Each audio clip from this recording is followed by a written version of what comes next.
ఓం శుభంకర్యే నమః. అగజానన పద్మార్కం గజానన మహర్నిశం అనేకదంతం భక్తానాం ఏకదంతముపాస్మహే. గురుబ్రహ్మా గురుర్విష్ణుః గురుర్దేవో మహేశ్వరః గురుః సాక్షాత్ పరబ్రహ్మ తస్మై శ్రీ గురవే నమః. నిఖిల శ్రేయోదాయిని సర్వకార్యసిద్ధిప్రద పరబ్రహ్మస్వరూపిణి శుభంకరీ నమోస్తుతే. అస్మత్ శ్రీ గురుచరణారవిందాభ్యాం నమః. శ్రీ మహాగణేశాయ నమః. ఆదిత్యాది నవగ్రహ దేవతాభ్యో నమో నమః. ఓం శ్రీ శుభంకర్యై నమః. శ్రీ శ్రీ శ్రీ గణపతి సచ్చిదానంద సద్గురుభ్యో నమో నమః. పౌర్ణమి తర్వాత కుంభరాశి జాతకులకి ఉద్యోగంలోనైనా వ్యాపారస్తులకైనా ఎవరికైనా సరే ఈ జూలై మాసంలో మాట నుంచి కొంత ప్రమాదాలు ఉంటాయి. మీ మాట కొంత కఠినముగా ఉంటుంది. అది మీకు ఉన్నటువంటి ప్రస్తుత కష్టాల వల్ల, మానసిక ఇబ్బంది వల్ల, ఏదో చికాకు వల్ల, ఫ్రస్ట్రేషన్ వల్ల మీరు అలా మాట్లాడుతున్నారనే నేను అనుకుంటున్నాను. అదే సత్యమైతే గనక మీ మీద మీరు శ్రద్ధ పెట్టాల్సిన సమయం వచ్చింది. ఇక్కడ గోచార ఫలితమా, గ్రహాలు అనుకూలిస్తున్నాయా, లేకపోతే దేవుడు నన్ను కరుణిస్తున్నాడా, ఇవన్నీ పక్కన పెడితే మానవత్వంతో మనం ఆలోచన చేయాలి. జాతకము అనేటువంటి విషయాన్ని పక్కన పెట్టి ముఖ్యంగా మనని మనం స్ట్రీమ్లైన్ చేసుకోవాల్సిన సమయం. అంటే ప్రతిరోజు కూడా కుంభరాశి వారు, గత కొన్ని సంవత్సరాల కిందట కూడా చెప్పాను, నెలల్లో కూడా చెప్పాను, మరి అది చేసినటువంటి వారి అనుభవం ఎట్లా ఉందో వారికి తెలియాలి. మీకోసం మీరు సమయం వెచ్చించుకోండి.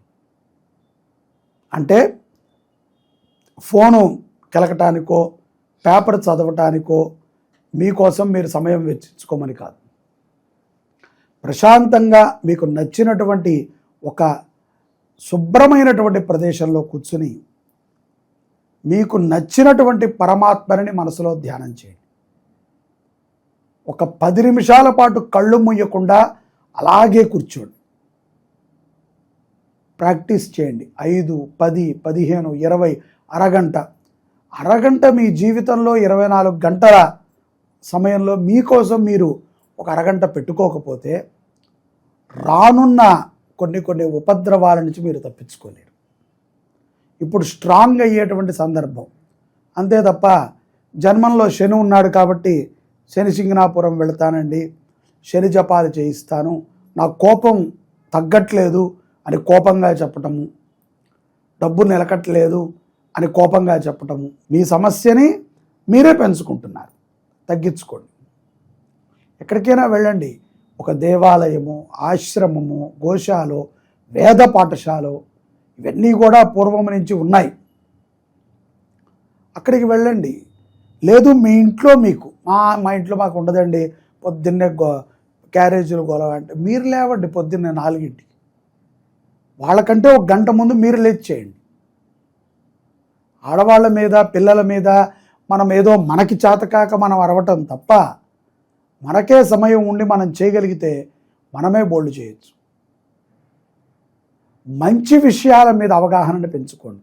ఈ సమయంలో మీ మాట ద్వారా కొన్ని ప్రమాదాలు వస్తాయి కాబట్టి వాటి నుంచి ఎలా మీరు బయటపడాలో చెప్తున్నా.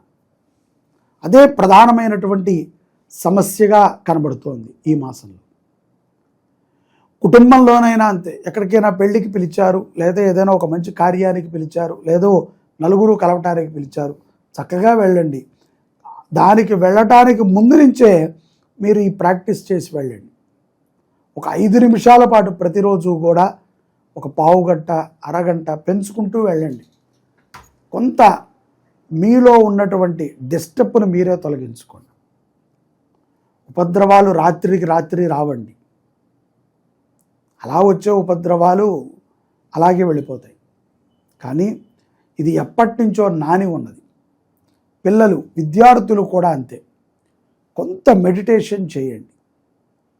ఏదైనా చదవండి, వినటం కాదు. ఇవాళ రేపట్లో అందరూ యూట్యూబ్లో అవి వింటున్నారు.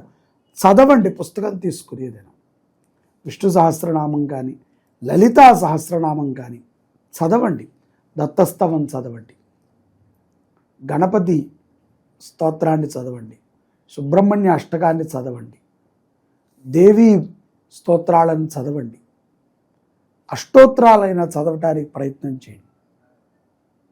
అంతే తప్ప ఏదో మనకి చేతకాక రోజు గుడికి వెళ్తున్నాను సార్, ప్రదక్షిణం చేస్తున్నాను, రోజు నేను ఇన్ని దానాలు చేస్తున్నాను, అంతమందికి ఇస్తున్నాను, నా దగ్గర ఇంతమంది బతుకుతున్నారు, అయినా సరే ఏంటి సార్ నా ఫస్ట్ మనం మారాలి. మన మీద ఒక బ్యాడ్ రూమర్ వచ్చేస్తుంది, మారాలి మనం.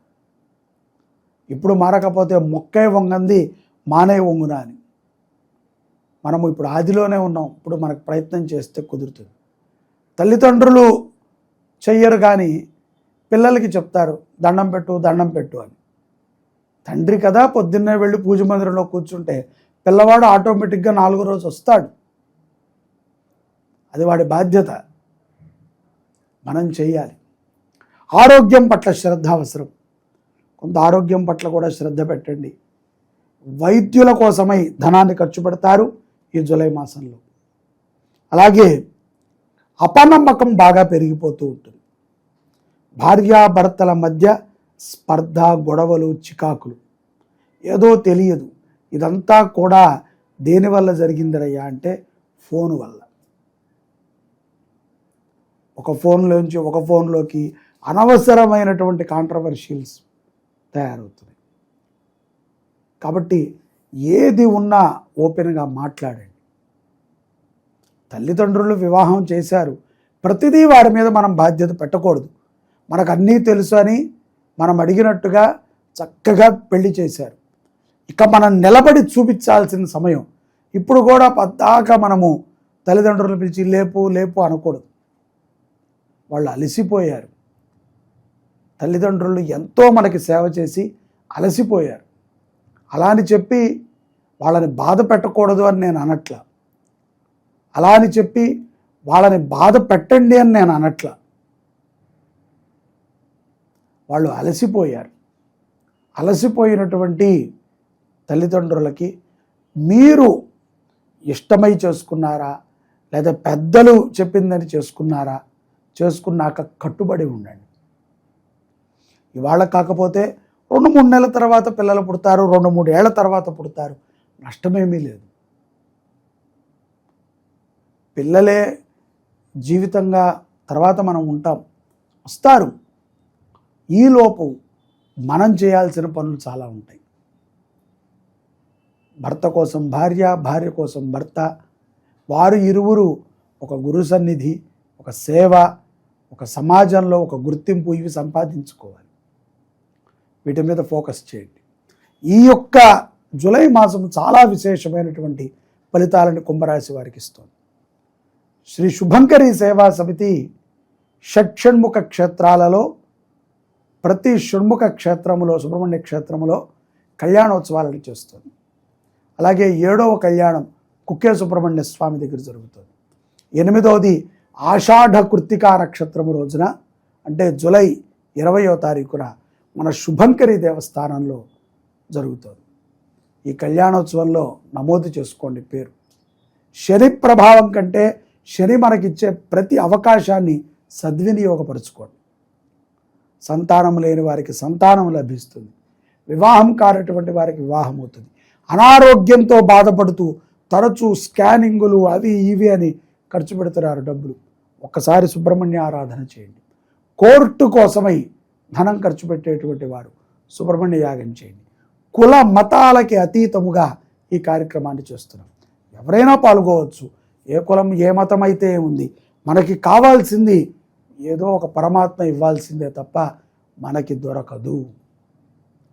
ప్రయత్నం మాత్రమే మనం చేయాలి. శ్రీ సుబ్రహ్మణ్యేశ్వర స్వామి వారి దివ్యక్షేత్రాలు తమిళనాడులో మనకు ఉంటాయి. ఇవి 6 మురుగన్ క్షేత్రాలు. ఇవి చాలా విశేషమైనటువంటివి. కొన్ని పర్వతం మీద ఉంటే, కొన్ని సముద్రం దగ్గరలో, మదురై దగ్గరలో ఉంటాయి. ఈ యొక్క క్షేత్రాలని జీవితంలో ఒకసారి దర్శిస్తేనే మహాపుణ్యం. అటువంటిది ఈ యొక్క క్షేత్రాలలో ప్రతి క్షేత్రములో కూడా మన శుభంకరి దేవాలయం నుంచి ఉత్సవమూర్తులను తీసుకువెళ్ళి కళ్యాణోత్సవాన్ని చేయించి 7వ కళ్యాణాన్ని కుక్కే సుబ్రహ్మణ్యేశ్వర స్వామి వారి సన్నిధిలో చేసి 8వ కళ్యాణం ఆషాఢ కృత్తిక అంటే ఆఢీ కృత్తిక స్వామివారికి సుబ్రహ్మణ్యేశ్వర స్వామిగా శరవణ భవుడిగా నామాన్ని స్వీకరించినటువంటి రోజున మన దేవాలయంలో 8వ కళ్యాణాన్ని చేస్తున్నాం. ఈ 8 కళ్యాణాలు కూడా మనలో ఉన్నటువంటి 8 కామ్యాలకు ఉపయోగపడుతుంది. మొదటి కామ్యము వివాహం, రెండోది సంతానము, మూడోది పుట్టినటువంటి సంతానము ఆరోగ్యంగా ఉండటం, నాలుగోది సంసార జీవితం బాగుండటం, ఐదోది కోర్టు, ఆరవది మనకి ఉన్నటువంటి మానసిక చాంచల్య దోషాలన్నింటినీ కూడా నివృత్తి చేసేది, ఏడవది శారీరకముగా మనకి ఉన్నటువంటి బాధలు, ఎనిమిదవది అత్యంత విశేషమైనటువంటిది ఇవాళ రేపట్లో పిల్లలకి మాటలు రావట్లేదు, చాలా మగతగా ఉంటున్నారు. ఎంతకాలమైనా సరే ఈ యొక్క ఆర్టిజం ప్రాబ్లం చేత మాటలని పలుకులని పలకలేకపోతున్నారు. అటువంటి ఆర్టిజం సమస్యల నుంచి తొలగించబడుతుంది. కాబట్టి ఈ కళ్యాణోత్సవంలో ప్రతి ఒక్కరూ కూడా పాల్గొని శ్రీ శరవణ భవ సుబ్రహ్మణ్యేశ్వర అనుగ్రహాన్ని పొందండి.